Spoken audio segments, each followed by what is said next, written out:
Hello दोस्तों, golden physics में आपका स्वागत है। तो हम इक्वेशन ऑफ मोशन पढ़ रहे थे, इसका फर्स्ट पार्ट कर लिया। अब ये सेकंड पार्ट। तो चलिए शुरू करते हैं। क्वेश्चन फर्स्ट देखिए, विराम अवस्था से चलायमान एक पिंड द्वारा पहले 1 सेकंड तथा तीसरे सेकंड के पश्चात तय की गई दूरी का अनुपात। तो देखिए, प्रत्येक सेकंड में दूरी का जो तय किया गया अनुपात होता है वो होता है 1:3:5:7:9, इस प्रकार होता है। हमें पूछा है पहली सेकंड ये रही और तीसरा ये रही। पहली, दूसरी, तीसरी, चौथी, पांचवी। तो पहली तीसरी में पूछा था 1:5। इसका आंसर सी सही है। लेकिन यदि आपको ये नहीं पता हो तो फॉर्मूले से निकाले। तो एनवी सेकंड में चली गई दूरी होती है u plus a by two two n minus one. जब हम यहाँ एक रखेंगे, चूंकि विरामावस्था से चलायमान है तो u जीरो हो गया, और इसकी जगह एक रखेंगे तो ये आ जाएगा a बाई टू, ये आ गया S1। और जब S3 निकालेंगे, देखिए ये तो चल जाएगा 0 और a बाई टू, और यहाँ रखेंगे 3, 3 दूनी 6, एक में से एक गया 5, तो ये हो जाएगा 5a बाई टू। जब इनका अनुपात निकालेंगे तो ये आएगा 1:5, क्योंकि a बाई टू से a बाई टू कैंसिल, यहाँ बचेगा 1, यहाँ बचेगा 5। चलते हैं नेक्स्ट, कि एक पत्थर को गति u से ऊपर की दिशा में फेंका जाता है तथा यह अधिकतम ऊंचाई h प्राप्त करता है। एक अन्य पत्थर को उसी बिंदु से वेग 3u से उसी दिशा में फेंका जाता है तो अधिकतम ऊंचाई h पर पहुंचता है। तो h तथा h के मध्य संबंध पूछा है। ऊपर की दिशा में फेंका जाता है तो यह अधिकतम ऊंचाई h प्राप्त करता है। तो देखिए, जब पत्थर को ऊपर की तरफ फेंका जाएगा तो ऊंचाई का फॉर्मूला होगा अधिकतम ऊंचाई h मैक्सिमम क्या होगी, u स्क्वायर बाई 2g। और जब एक अन्य पत्थर है जिसको 3u वेग से फेंका जाता है तो वेग का मान 3u लिखेंगे। तो 3u वेग से फेंका गया है और इतना दूर जाएगा, तो ये हो जाएगा 9u स्क्वायर बाई 2g। तो u स्क्वायर बाई 2g, इसका मान क्या होगा, स्मॉल h। ये हो जाएगा 9 स्मॉल h, यानी capital H equal to 9 small h। इसका आंसर क्या सही होगा, डी। टीजीटी 2005 और 10 में क्वेश्चन आया हुआ है। नेक्स्ट देखिए, एक लिफ्ट में सवार एक लड़के का आभासी भार उसके वास्तविक भार से कम होगा जब लिफ्ट, देखिए ये टीजीटी 2005 क्वेश्चन है। तो ये मान लो कोई लिफ्ट है, ये कोई लिफ्ट है, इसमें कोई बंदा बैठा है, इसका द्रव्यमान क्या है m, तो इसका भार बल क्या होगा mg। अब हमें क्या कहा गया है कि उसके वास्तविक भार से कम होगा, आभासी भार उसका वास्तविक भार से कब कम होगा। ये उसका वास्तविक भार है, इसका आभासी भार कम होगा, वो होगा m डैश a के बराबर, m डैश a। तो ये कम कब होगा, जब ये लिफ्ट ऊपर की तरफ, सॉरी नीचे की तरफ गति करे तो इसमें ऊपर की तरफ एक फोर्स ma लगेगा, तो ये हो जाएगा mg माइनस ma। तो इसका भार क्या हो गया, कम हो गया। तो यानी त्वरित नीचे की ओर होनी चाहिए। तो ऑप्शन ए देखिए कि ऊपर की दिशा में त्वरण के साथ गतिमान, यदि ये ऊपर की दिशा में होगी तो इसका भार mg प्लस ma हो जाएगा, जो कि बढ़ जाएगा, जो कि गलत है। बी देखिए, स्थिर वेग से ऊपर की ओर, जब स्थिर वेग से जाएगा तो इसका कोई त्वरण ही नहीं होगा, तो इसका भार सेम ही रहेगा।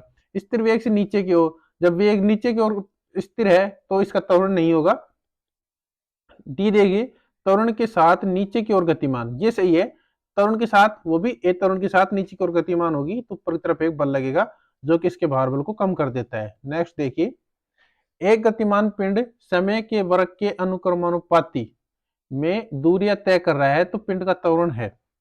देखिए, समय के वर्ग के अनुपाती दूरियां तय कर रहा है, यानी ये दे रखा है कि जो दूरी है वो समय के वर्ग यानी टी स्क्वायर के समानुपाती है। तो हमें पूछा है कि इसका जो त्वरण होगा वो क्या होगा। तो ये टी 2009 का क्वेश्चन है, तो ये होगा, देखिए हम लिख सकते हैं इसे s बराबर ए टी स्क्वायर, ये होगा s बराबर ए टी स्क्वायर।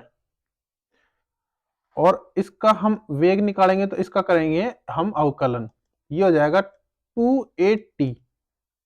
और जब हम इसका त्वरण निकालेंगे तो ये आएगा d2s upon D T square. ये क्या होगा, ये होगा 2a, टी का त्वरण हो जाएगा 2a बचेगा। तो 2a क्या है, 2a कांस्टेंट है, यानी ये कांस्टेंट त्वरण से गति कर रहा है, तो पिंड का त्वरण नियत है, ये आंसर डी। नेक्स्ट देखिए, यदि एक गेंद को u गति से ऊर्ध्वाधर ऊपर की फेंका गया है तो नीचे गिरते समय आखिरी टी सेकंड में यह कितनी दूरी तय करेगी। तो देखिए, जब किसी पिंड को ऊपर फेंका जाता है, जब पिंड को ऊपर फेंका गया और ये पिंड ऊपर जाके वापस नीचे आएगा, तो जो ये जितने समय में ये दूरी तय होगी, उतने ही समय में ये दूरी तय होगी। तो मान लो यहाँ से 0 से चला था और ये इसकी लास्ट की टी सेकंड है, तो ये जो टी सेकंड में दूरी तय करेगा वही ये टी सेकंड में दूरी के बराबर होगी। तो हम ये निकालेंगे तो हम इसके बराबर प्राप्त कर लेंगे। हम ये निकालेंगे तो ये होगी दूरी, मान लो h, जो होगी बराबर ut प्लस 1/2 80 स्क्वायर के बराबर। अब देखिए u तो हमें दे रखा है, इनिशियल वेलोसिटी u दे रखी है ut माइनस, क्योंकि ऊपर की तरफ जा रहा है तो g के प्रभाव में तो माइनस आएगा और a की जगह g आएगा और ये आएगा टी स्क्वायर। टी समय में पूछा है तो टी स्क्वायर, तो इसका आंसर क्या होगा, ये जो h है वो इसकी h होगी, तो ut minus half G T square. तो इसका आंसर सी सही है। नेक्स्ट देखिए, एक व्यक्ति एक गेंद को ऊर्ध्वाधर दिशा में 100 मीटर की ऊंचाई तक फेंक सकता है, वह गेंद को क्षैतिज दिशा में अधिकतम कितनी दूरी तक फेंक सकता है। तो देखिए, जो मैक्सिमम ऊंचाई प्राप्त करेगा वो होगी एच मैक्सिमम इक्वल टू क्या होगी, यू स्क्वायर बाई 2g। और जब हम आर मैक्सिमम निकालेंगे तो आर मैक्सिमम आएगी U square by G, U square by G. ये आर मैक्सिमम है, ये एच मैक्सिमम है, तो हमें मैक्सिमम रेंज तक फेंकना है, तो आर मैक्सिमम बराबर होगा यू स्क्वायर जी की वैल्यू क्या रख सकते हैं, 2h मैक्सिमम, 2h मैक्सिमम। ये होगा 2h मैक्सिमम दे रखा है 100, तो ये हो जाएगा 200 मीटर। नेक्स्ट देखिए, चाल वेग ग्राफ का ढाल प्रदर्शित कीजिए। ये चाल वेग नहीं है, ये है टाइम और वेग।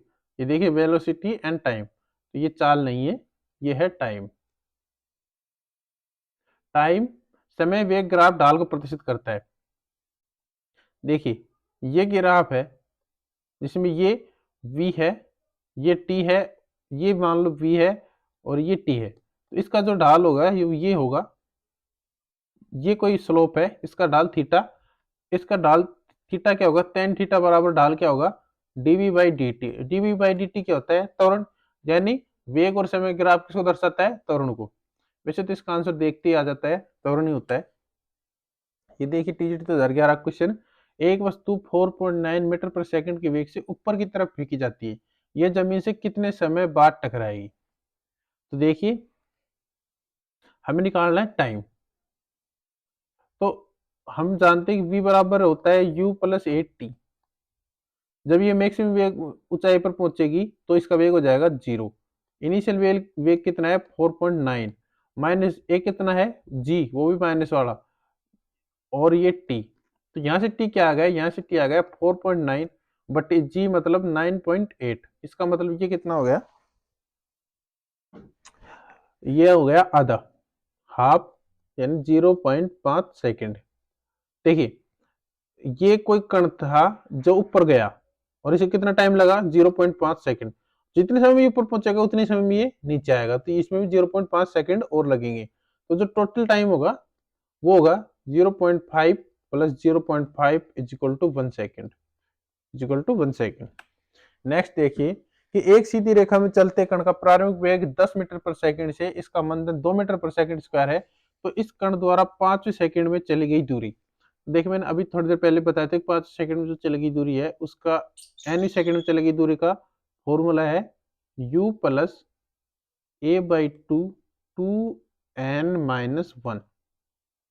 तो हमें पूछा है 5 सेकंड में, तो s5 होगा, u कितना दे रखा है 10। ये ध्यान से देखिए, ये दे रखा है त्वरण नहीं है, ये है मंदन, मंदन है तो माइनस, ये माइनस, और 2 दे रखा है 2/2। 5 सेकंड पूछा है तो 2 गुणा 5 माइनस 1, तो ये देखिए कितना हो जाएगा 10, 2 से 2 कैंसिल, 10 माइनस 1 9, ये 9 इक्वल टू 1 मीटर। तो इसका आंसर सही होगा, वो होगा ए। ये 5 ही सेकंड में तय की दूरी है, ये 5 सेकंड में नहीं, ये 5वीं सेकंड में तय की दूरी है। नेक्स्ट देखिए, एक वस्तु जिसका द्रव्यमान 500 किलोग्राम है तथा 200 मीटर पर सेकंड के वेग से ऊपर की ओर फेंकी जाती है, तो वापस आते हुए प्रारंभिक बिंदु पर इसकी चाल होगी। ये देखिए टीजीटी 2011 का क्वेश्चन है। देखिए, वैसे तो हम इसको इस प्रकार निकालेंगे कि हम इसकी यू वेग से फेंके तो उसकी कितनी हाइट प्राप्त करेगा, उस जो हाइट आ जाएगी उसको हम वहां से जीरो वेग से फेंकेंगे तो ये किस वेग से टकराएगा, तो v बराबर अंडर रूट 2g ऐसे टकराता है ये। लेकिन आपको उसको सीधे ही करना है कि जिस वेग से कण को फेंका जाता है, जिस वेग से कण को फेंका जाता है, यह ऊपर जाने के बाद वापस उसी वेग से टकराता है, यानी ये वेग और ये वेग सेम होते हैं। तो देखिए किस वेग से फेंका गया था, ये वेग फेंका गया था 200 मीटर पर सेकंड से, ये फेंका गया था 200 मीटर पर सेकंड से, तो इसका आंसर क्या होगा, टकराने की चाल क्या होगी, 200 मीटर पर सेकंड होगी, तो इसका आंसर बी होगा। नेक्स्ट देखिए कि एक वस्तु का वेग समय पर निम्न समीकरण के अनुसार निर्भर करता है, v बराबर 20 प्लस 0.1 टी स्क्वायर वस्तु की गति कर रही है। हमें वेग दे रखा है, v दे रखा है, v बराबर होगा 20 प्लस 0.1 टी स्क्वायर, तो इसका मान होगा dv बाई dt, किसका, त्वरण का, हमें पूछा है त्वरण तो हमें निकालना है त्वरण। तो a बराबर होगा, ये तो 0 और ये हो जाएगा 2 गुणा 0.1 और t, तो जो a है वो क्या आया है, समानुपाती t क्या आया है, ये तो कांस्टेंट है, t की समानुपाती है। अब देखिए ऑप्शन, पहला है समान त्वरण से, समान त्वरण से नहीं कर रहा क्योंकि समय के साथ बदलेगा, और समान अवमंदन से, तो त्वरण से भी नहीं कर रहा, अवमंदन से भी नहीं कर रहा। तीसरा है असमान त्वरण से, तो ये सही है, ये समान त्वरण से करेगा क्योंकि टाइम बढ़ेगा तो इसका एक्सीलरेशन भी बढ़ेगा, और शून्य त्वरण से शून्य तो आया ही नहीं है, तो इसका सही आंसर क्या है, सी। नेक्स्ट देखिए कि यदि एक वस्तु कुछ दूरी चलकर वापस अपने उसी बिंदु पर आ जाती है जहां से वो चली थी, तो ये देखिए टीजीटी 2011 का क्वेश्चन है। तो देखिए जब कोई वस्तु किसी बिंदु से चलती है और वापस घूम फिर के वापस उसी बिंदु पे आके रुकती है तो उसका विस्थापन होता है 0। अब देखिए ऑप्शन क्या दे रखे हैं, औसत वेग, तो वेग क्या होता है, वेग होता है विस्थापन बटा टाइम, टाइम तो कुछ भी लगाओ लेकिन विस्थापन 0 है तो इसका मान 0 आएगा, तो वेग 0 है, पहली बात तो सही है। दूसरी देखते हैं औसत चाल, देखिए चाल क्या होती है, चाल जो होती है वो होती है दूरी बटा टाइम, दूरी बटा टाइम। देखिए जब इस बिंदु से चला था और इस बिंदु पे आ गया तो इसका मतलब क्या है कि विस्थापन 0 है, लेकिन दूरी 0 नहीं है, दूरी ये जो जितना पथ चला है इसका मान है दूरी, तो इसकी दूरी 0 नहीं है तो इसका चाल भी 0 नहीं होगी। तीसरा है चली दूरी 0 है, दूरी 0 नहीं है, दूरी चली गई है। और चौथा है ऑल द अबव, उपरोक्त सभी, ये तो गलती है। देखिए हम 0 और भी है कि जहां से चली थी वहीं आती है तो घूम के आती है कहीं से, इसलिए दूरी 0 नहीं होगी। नेक्स्ट देखिए W1 बार का एक पिंड एक कमरे के छत से लटकाया जाता है, चैन का बार W2 है, छत पर चैन द्वारा लगाया गया बल है। तो देखिए ये दे रखा है हमें कोई छत है, इस पे ये कोई चैन है, ये मान लो इस प्रकार की चैन है कोई, और इस पे एक बार है, उसका मान है W1, और जो चैन है उसका भार है W2। तो हमें पूछा है छत पर चैन द्वारा लगाया गया बल, तो यहां से बल पूछा है छत छत पे चैन द्वारा, तो देखिए चैन का भार है W2 और जो द्रव्यमान का भार है वो W1, ये दोनों जुड़ेंगे, ये दोनों ही लगाएंगे इस पे, चैन नहीं लगा रही अकेली, तो W1 भी इस पे लगा रहा है, ये इस पे लगा रहा है, तो इसका जो टोटल भार बल लगेगा छत पे वो होगा W1 अपॉन W2। बाकी चैन पे जो भार बल लग रहा है इस पॉइंट पे वो होगा W1, बाकी इस पॉइंट से निकालेंगे तो ये अलग अलग आएगा, तो इसका सही आंसर होगा सी। नेक्स्ट देखिए सरल रेखा में गति करते एक कण का विस्थापन s बराबर 8t square plus 3t minus 5 है, जहाँ s सेंटीमीटर में है और t सेकंड में, तो कण का प्रारंभिक वेग पूछा है, टीजीटी 2011 का क्वेश्चन है। s दे रखा है हमें 8t square plus 3t minus 5, हमें निकालना है प्रारंभिक वेग, तो हम पहले निकालेंगे इसका वेग, वेग होगा ds अपॉन dt, वो क्या होगा 16t square plus 3, sorry T square नहीं होगा, ये एक घात कम हो जाएगी, 16t प्लस 3। अब जब हम निकाल लें कि प्रारंभिक वेग, तो प्रारंभिक वेग कब था, जब t बराबर 0 था, t बराबर 0 पे प्रारंभिक वेग u आएगा, वो कितना आएगा 16 गुणा 0 प्लस 3 इजिकल टू क्या आएगा 3 मीटर पर सेकेंड, तो इसका आंसर क्या होगा 3 सेंटीमीटर में दे रखा है तो 3 सेंटीमीटर पर सेकेंड, तो इसका ऑप्शन ए सही है। नेक्स्ट देखिए कि एक व्यक्ति 30 मीटर उत्तर, फिर 20 मीटर पूर्व और फिर 30 रूट 2 मीटर दक्षिण पश्चिम से चलता है, तो प्रारंभिक बिंदु से उसका विस्थापन क्या होगा? देखिए, हमें दे रखा है कि 30 मीटर उत्तर में चलता है, तो ये सीधा गया 30 मीटर उत्तर में। उसके बाद 20 मीटर पूर्व में चलता है, तो इसका ये पूर्व होता है, तो ये पूर्व में गया। उसके बाद फिर 30 रूट 2 मीटर दक्षिण पश्चिम में चलता है। देखिए ये पूर्व है, ये उत्तर है, तो दक्षिण कहाँ होगा? ये, और पश्चिम कहाँ होगा? ये। तो इस साइड आएगा, ये इस साइड आएगा। तो ये इस साइड आएगा 30 रूट 2 से। तो ये 30 रूट 2। देखिए, ये ध्यान से देखिए, ये यहाँ से नहीं गुजरेगा, ये बीच में से कहीं गुजरेगा, क्योंकि ये हमें दक्षिण पश्चिम यानी 45 डिग्री से कहा गया है। और ये मिलता है यहाँ पे, ये नहीं है, इसको मिटा देते हैं। अ, तो ये दूरी हो गई, ये थी 20 और ये है 30। कहाँ से? यहाँ से लेके यहाँ तक 30 है, ये है 30। और ये जो दे रखी है यहाँ से, मान लो ये ए बिंदु है, ये बी बिंदु है, ये सी बिंदु है, ये डी बिंदु है, ये ई है, और ये क्या था? ए। तो देखिए, जो बीसी है वो 20 है, और जो ए बी है वो 30 है। लेकिन बीई क्या होगी? देखिए, ये 45 डिग्री है, ये इसके सीधे आ रहा है, तो ये भी क्या होगा? 45 डिग्री। तो यानी ये 45 पे, ये 45 पे, तो ये 20 है, तो ये भी 20 होगी। तो ई बी का मान क्या होगा? ई बी का मान कितना होगा? 20। और बी सी का मान कितना है? 20। और ए का मान कितना है? 10। यहाँ से यहाँ तक 30 है, और यहाँ से यहाँ तक 20 है, तो ये क्या बच गई? ये 10 बच गई। नेक्स्ट देखिए, हमें ईसी निकालते हैं, तो ईसी क्या होगा? ईसी का स्क्वायर पाइथागोरस प्रमेय से बीसी का स्क्वायर प्लस ई बी का स्क्वायर, ई बी का स्क्वायर। तो ये क्या आएगा? ई सी बराबर आएगा अंडर रूट का 20 का स्क्वायर यानी 20 का स्क्वायर प्लस ई बी का स्क्वायर यानी 20 का स्क्वायर। ये कितना आ गया? ये आ गया 20√2। यदि ये 20√2 है, तो देखिए ईडी क्या होगा? ई और डी क्या होगा? ये है ईडी। ईडी क्या होगा? ये पूरा 30√2 था, इसमें से 20√2 कैंसिल हो जाएगा। ये पूरे था 30√2, इसमें से इसी कैंसिल हो जाएगा 20√2, ये आ जाएगा 10√2। अब देखिए, हमें निकालना है विस्थापन। तो विस्थापन क्या हुआ है? विस्थापन हुआ है ए से डी। तो एडी निकालना है, तो एडी का स्क्वायर क्या होगा? एडी का स्क्वायर क्या होगा? देखिए, एडी का स्क्वायर होगा ई डी का स्क्वायर माइनस ई ए का स्क्वायर, माइनस ई ए का स्क्वायर। ई टी का स्क्वायर क्या होगा? 10√2 का स्क्वायर यानी 100, और 200 हो गया ये।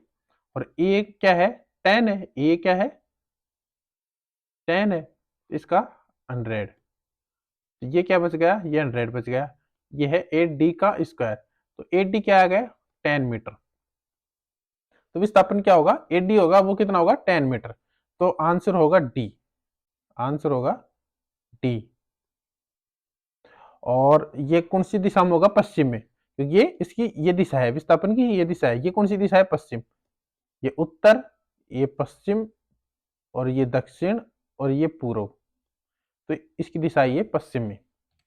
नेक्स्ट देखिए, आरपीएससी का क्वेश्चन है 2016 में आया हुआ कि एक कार 500 मीटर त्रिज्या की वृत्ताकार सड़क पर 30 मीटर पर सेकंड की चाल से चल रही है। इसकी चाल में 2 मीटर पर सेकंड की दर से वृद्धि हो रही है, तो कार का त्वरण है। तो देखिए, जब वृत्तीय मार्ग पर चल रही है, तो इसमें दो प्रकार के त्वरण लगेंगे। एक तो अभिकेंद्रित त्वरण लगेगा ए सी, वो होता है v square by r. V square by r क्या होगा? वी स्क्वायर दे रखा है 30, 30 दे रखा है वी, तो वी स्क्वायर 30/30, और त्रिज्या दे रखी है 500, तो ये हो जाएगा 9/5। ये हो गया 9/5। और एक त्वरण दे रखा है लीनियर, वो दे रखा है 2 मीटर पर सेकंड स्क्वायर। तो इसका जो रिजल्टेंट आएगा, रिजल्टेंट त्वरण वो आएगा ए सी का स्क्वायर प्लस ए का स्क्वायर। ये आ जाएगा, ये कितना हो जाएगा? ये हो जाएगा 1.48, 1.8। ये हो जाएगा 1.8 का स्क्वायर, और ये हो जाएगा 2 का स्क्वायर। जब हम इसका मान निकालेंगे तो ये लगभग आएगा 2.7 मीटर पर सेकंड स्क्वायर। तो इसका आंसर होगा सी। नेक्स्ट देखिए कि किसी वस्तु पर लगा बल उस वस्तु की गति के व्युत्क्रमानुपाती होता है, तो वस्तु का वेग पूछा है। तो क्या दिया हुआ है? बल।